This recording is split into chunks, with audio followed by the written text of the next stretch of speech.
They thought I was a complete fool.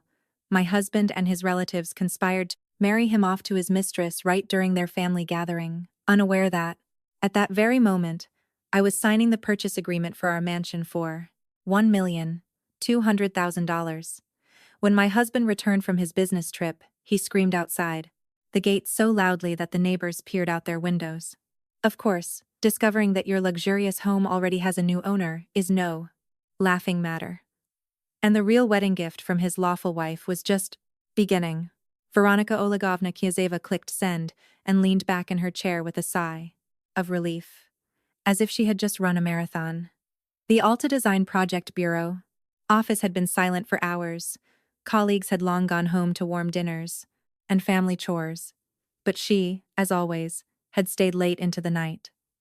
Outside, the Volgograd twilight deepened, bringing with it the suffocating smell of asphalt heated by the day. The city refused to cool down after the June heat, and even the air conditioner couldn't cope with the stuffiness. Veronica stretched, heard a telltale crunch in her neck, and winced. Only 30, the years old, and she felt like an old nag. That's what 12 hours straight glued to a monitor does to you. She massaged her temples and closed her eyes. The embankment project was finally finished. The client had beamed with satisfaction. A bonus was in her pocket. A quiet satisfaction stirred within her. Not a wild joy, but a calm sense of a job well done, familiar to any master of their craft. Veronica picked up her phone. The screen was blank. No missed calls. She dialed her husband's number. Long rings, then silence. She tried again. Same story. Oh, right, negotiations, she reminded herself. Roman was in Moscow wooing suppliers. He was probably sitting in some fancy restaurant, spinning tales about construction and washing it all down with expensive whiskey. Veronica smiled, a warm, feminine smile. In the morning, she had sent him a good luck message. He had replied with a heart emoji. A sweet gesture from an always busy husband. Slowly, as if in a dream, Veronica gathered the papers from her desk, neatly, folding the blueprints. Her hands moved on autopilot, while her thoughts were already drifting somewhere between a hot bath and a glass of red wine. Roman would be back the day after tomorrow. They would have dinner together. She would laugh. Tell him about the project, he about his Moscow adventures. A typical family idyll. Before leaving, she instinctively opened Facebook, just because. Out of boredom. Her feed was full of photos, friends at their dakas, advertisements for another. Miracle cream, someone's recipe for okroshka with kefir. Veronica scrolled, without even reading, and then suddenly froze. A photograph hit her eyes with festive brightness. A snow-white dress, a lush bouquet, radiant smiles. Veronica stared, unable to believe her eyes. Her brain refused to put two and two together. The picture showed Roman, her lawful husband, in the very suit she had chosen for his birthday. And next to him, Kristina Levitskaya, their office, bird, in a real wedding dress, with a veil, lace, and other tinsel. Veronica stared at the screen.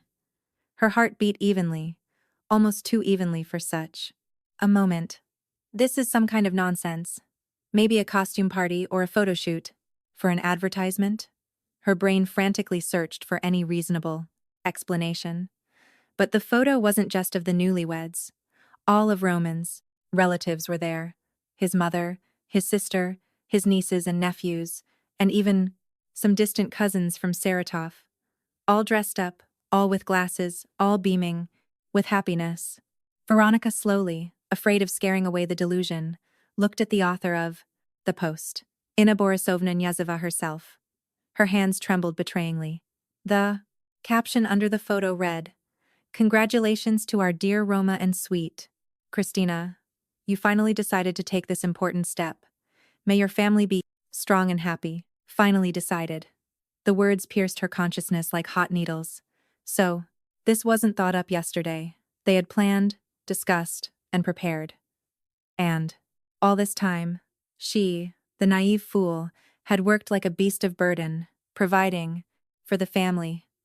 Veronica scrolled down. Comments poured in one after another. What a beautiful couple. Christina, welcome to the family. Finally, Roma, will have an heir. An heir. So that's what it was. The air in the office became thick, like jelly. Veronica felt something that constricting in her chest. Not pain yet, but a strange sensation, as if a vice was slowly tightening inside her. She leaned back in her chair and squeezed her eyes shut. The cursed photograph still stood before her eyes. The white dress, the bridal bouquet, his hand on Christina's. A possessive hand. It can't be, Veronica thought, but the puzzle was already starting to put itself together. All those I'll be late at the site, urgent meeting, suppliers from Moscow. For the past 6 months, Roman had been rushing around like crazy. She hadn't paid attention. It was just a manager's work. Veronica looked at the screen again, at Christina. 26 years old, pretty, always chirping something. She worked as a designer in their bureau, handled documents. She and Veronica greeted each other in the corridor, sometimes discussed current projects. Just an ordinary employee, like dozens of others. Although wait a minute. Veronica remembered that about 3 months ago, Christina had started taking frequent days off. My head hurts, or my stomach is upset. Veronica had let her go without a second thought. Who knew what was wrong with the girl? Now the picture took on a completely different shape. She slowly rose, feeling her legs buckle, walked to the window, and pressed her forehead against the cool glass.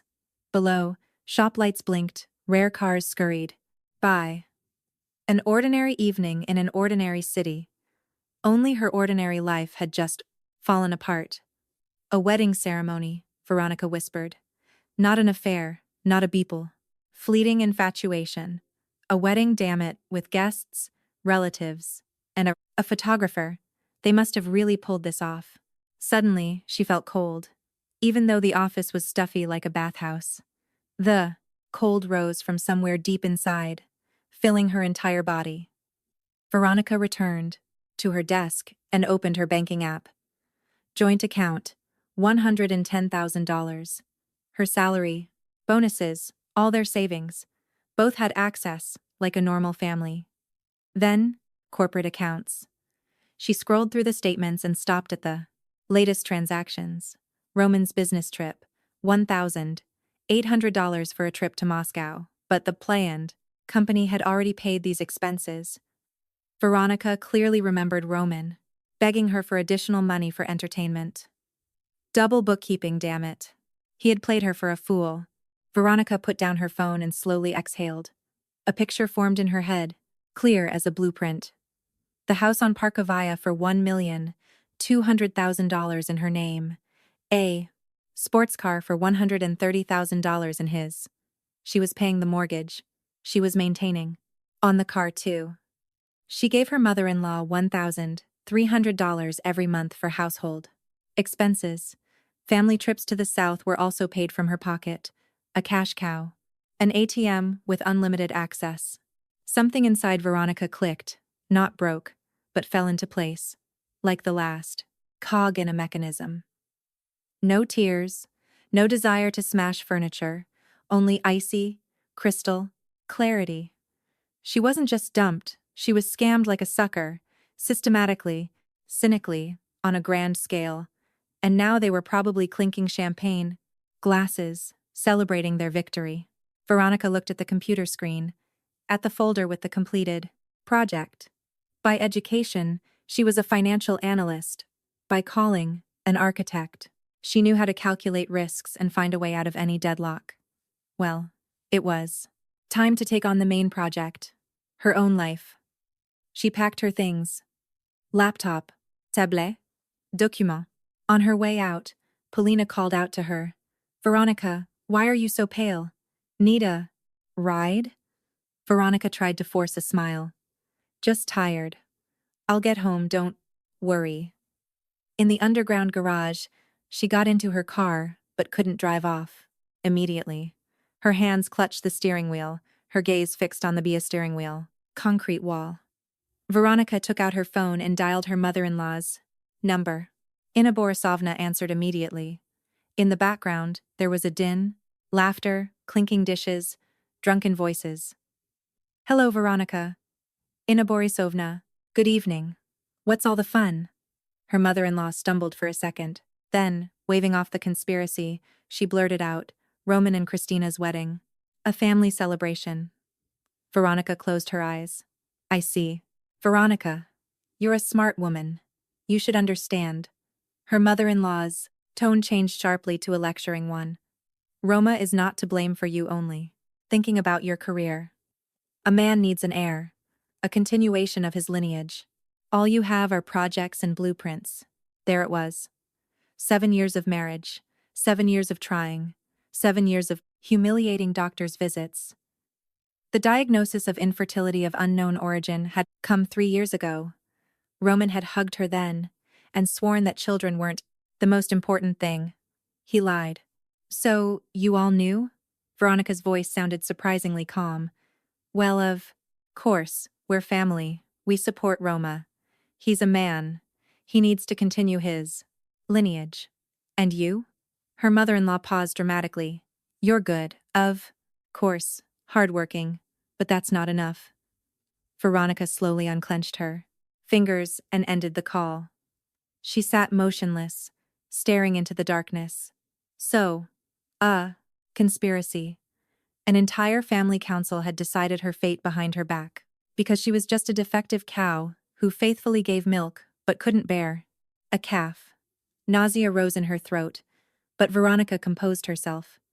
Not now. She wouldn't be a victim in this play. She dialed a number from her address book. Igor Dmitrievich, this is Knyazeva. Sorry for the late call. I urgently need legal assistance. Tarasov, her late father's lawyer, listened without unnecessary questions, understood the formative situation. I'll prepare everything necessary by morning. Do you have the house? Documents? It's all in my name. I want to sell it as quickly as possible. I just happen to have a client. Grigory Yakovlevich Merkulov has been looking at your area for a long time. Call him. Veronica hung up and finally started the car. She didn't go home. She checked into a room at the Volgograd Hotel, registered under her maiden name, Morozova. She spent the entire night by the window, looking at the sleeping city.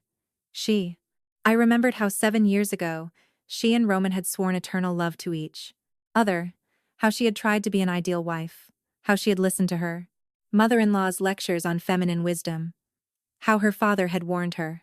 Veronica, remember, love is love, but put the documents in your name. Thank you, Dad.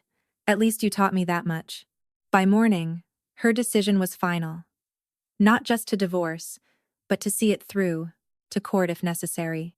Let everyone get what they deserved. In the morning, Tarasov called early. Merkulov is ready to pay $1,200,000. Wire transfer. Through a letter of credit. No delays.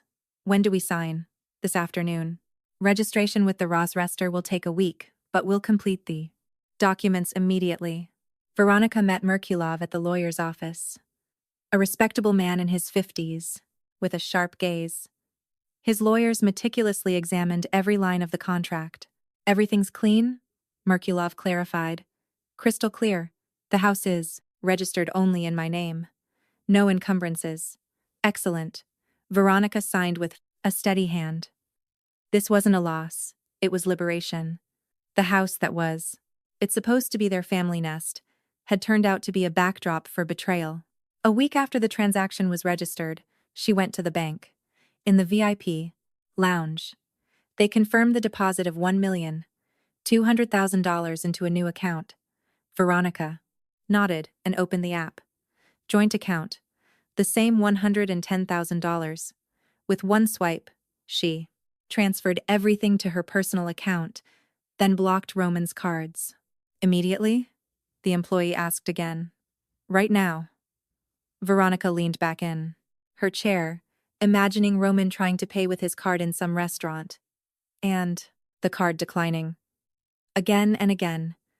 Surprise, darling. Half an hour later, a message arrived from her husband. Veronica, I'm having trouble with my card. I can't pay. Maybe it's a glitch? Please call the bank. She smirked and replied, Perhaps the limit has been exceeded. Come home soon. I have a big surprise for you and Christina. She sent it. Then blocked his number. Everywhere she could. Let him rack his brain now. The next day, Veronica arrived at the office early, went up to the financial director. Oleg Viktorovich Koshelev met her with surprise. Veronica Olegovna. Something urgent? Please sit down. Oleg Viktorovich, we need to have a serious talk. She closed the door and sat opposite him. Koshelev tensed. When the owner spoke in that tone, trouble was brewing. I need all financial reports for Roman Prasits. Knyazhev for the last 8 months. Business trips, entertainment expenses, payments to contractors. Everything. I'll do it now. Koshelev opened his laptop. May I ask what this is about? Suspicion of embezzlement. Koshelev froze. Roman? It can't be. It can. Get to work. A few minutes later, printouts lay on the table. Koshelev spread out the Kralev documents. Here's the last business trip to Moscow. 1,800 paid from the cash register. Veronica showed him her bank statement. And this is my personal transfer to Roman for the same business trip. He asked for entertainment money too. 1,800. Koshelev turned pale. My goodness. Double billing. Exactly. What about the new contractors? Koshelev flipped through files. LLC Sun Design.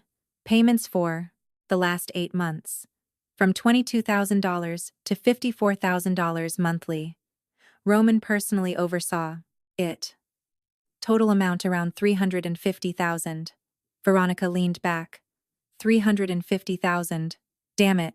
Under the guise of a fake project. Check that company out. Koshelev dug through databases and 10 minutes later reported, founder, Levitskaya, Christina, Valerievna. Mass registration. Money was immediately withdrawn to an individual. A clean laundry operation. Understood. Veronica rubbed her temples. And Roman's corporate card? A statement appeared on the screen. Restaurants, boutiques, jewelry. Veronica pointed. Diamond necklace. $5,000. A gift for a key client's wife. She remembered Roman talking about a capricious client's wife. And that necklace is probably sparkling on Christina's neck. Oleg Viktorovich, gather a complete dossier. All documents, payment slips, internal memos. Hand everything over to the police. Will do. They worked all day. By evening, a hefty folder lay on the table. 127 pages of evidence of embezzlement totaling over $400,000. Tarasov confirmed by phone. More than enough for a criminal case. I'll submit it to the Department of Internal Affairs tomorrow and prepare termination orders. Knyazhev and Kina Levitskaya. Article. Embezzlement. Without severance pay. Veronica thanked Koshelev and left for the hotel. She sat by the window with the folder of documents. She reviewed each page. Coldly, methodically, without emotion. Tomorrow, a new life would begin. Saturday, noon. The street was scorching hot. At the gates of the cottage, 2 people with suitcases stumbled out of a taxi, tanned and weary after a long journey from Las Vegas. Roman took out the remote and pressed the button. The gates didn't budge. He frowned, tried again. Silence. What the hell? He muttered and headed to the guard booth. An unfamiliar guard looked polite but without subservience. Can I help you? Open the gates. I live here. Your name? Knyazhev. This is my house, by the way. The guard checked a list. I'm sorry, but the cottage belongs to Grigory Yakovlevich Merkalov. The new owner took possession a week ago. Roman was stunned. What are you talking about? Just the facts. You can contact the new owner through his representatives. But I've lived here for 7 years. Roman's voice broke into a shout. I regret, but I cannot let you in. Roman stepped away from the booth. With trembling hands, he pulled out his phone, tried to call his wife. Number unavailable. Christina jumped up, grabbing her lower back. Roma, what's going on? God knows what. They say the house is sold? Sold? How is it sold? Christina shrieked. Roman opened his banking app. Joint account, 0. Personal. A paltry $300. No, no, this can't be. Roma, what is it? There's no money. She took everything. Christina clutched her stomach. How? Everything. Everything, damn it. At that moment, a minivan pulled up. Inna Borisovna jumped out with a bunch of relatives. They had come to support the fight for justice, but instead of triumph, they saw her son with his pregnant mistress on the street in front of closed gates.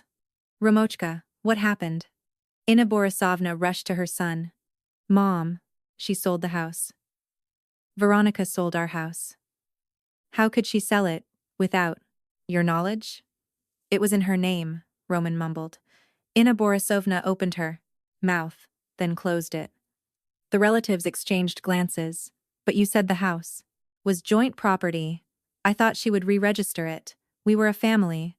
Christina burst into tears. You promised me a mansion. You said we'd live here. Christina, calm down. You lied. You lied all the time. Inna Borisovna pounced on her daughter-in-law. Shut up. You destroyed the family. I? You all. Encouraged him. You said he had money to burn. Neighbors started peering over. Fences. A free show. Roman sat on the curb, head in his hands, muttering. Everything's gone, everything to hell. A courier service van pulled up to the gates. The courier brought out a large box tied with golden ribbons. Knyazev Roman Evgenyevich, please sign. Roman mechanically scribbled on the tablet. On the box was a card in Veronica's prode and Veronica's familiar handwriting. Congratulations on your wedding. Your first gift. Be sure to open it. With love, Veronica. Christina clutched the box. Open it. Maybe. It's money? I doubt it, Roman mumbled. But Inna Borisovna was already tearing open the packaging. Inside, a black box and 2 envelopes with the Alta design logo. They opened the letters and read the termination orders, citing embezzlement, without severance pay, with a demand to return $425,000. Christina dropped the paper. No, this is some kind of nonsense. Roman took a note from the bottom of the box. Alta Design Company belongs to me 92%. You were always just an employee, now fired. The main gift is yet to come. Inna Borisovna clutched her heart and sank to the asphalt. Relatives bustled around. Christina wailed, blaming everyone. Roman sat on the curb with a blank stare, and then the police arrived. 2 officers in uniform approached the bickering company. Calm down, citizens. Knyazev Roman Evgenyevich, Levitskaya Kristina Valerievna, you are charged with embezzlement of funds from LLC Alta Design, totaling $425,000. Roman jumped up. This is all lies. Revenge from my ex. We have documents, the senior officer calmly explained. Please come to the station to give your statements. Christina shrieked. I'm pregnant. You have no right. We do. The law is the same for everyone. At that moment, a black Lexus pulled up to the gates. Veronica emerged, in a strict suit, dark glasses, radiating absolute calm. Next to her, Tarasov with a briefcase. Veronica approached the police officers. Knyazeva Veronica Olegovna, founder of Alta Design. This is the complete dossier with evidence. She took off her glasses and looked at Roman. My lawful husband arranged a wedding with his mistress and stole from our company. All documents are attached. The police led Roman and a hysterical Christina to their cars. Inna Borisovna, sitting on the asphalt, began to lament. You ruined my son. You destroyed the family. Veronica stopped and turned around. Inna Borisovna, you yourselves destroyed everything by supporting lies and betrayal. I simply protected myself. What goes around comes around. She got into her car and drove away, without looking back. The trial dragged on for 3 months. Roman tried to shift the blame to Christina. She feigned being a pregnant victim, but the documents spoke for themselves. Roman was sentenced to 6 years in prison. Christina received 4 years, considering her pregnancy. Inna Borisovna spent all her savings on lawyers, sold her apartment cheaply, and moved in with distant relatives, essentially as a servant. Christina gave birth in the prison hospital. The child was taken to an orphanage. Her relatives refused to take the baby. Veronica, divorced, sold Alta Design, and moved away with $3,250,000 in her account. Complete freedom to start anew. 3 years later, New York City. Veronica stands by the window of her apartment, overlooking the Hudson River. The sunset paints the sky in warm tones. Polina calls, "Hey, by the way, guess what's the latest news? Inna Borisovna has finally settled with her relatives in Atlanta. Christina was denied parole. Again." Veronica looks at the river. "Polina, let's not." She stands by the window, hugging herself.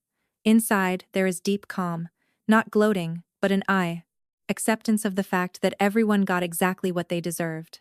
She no longer needs to look back or control other people's destinies. She is financially independent, emotionally healed, and knows exactly what she wants.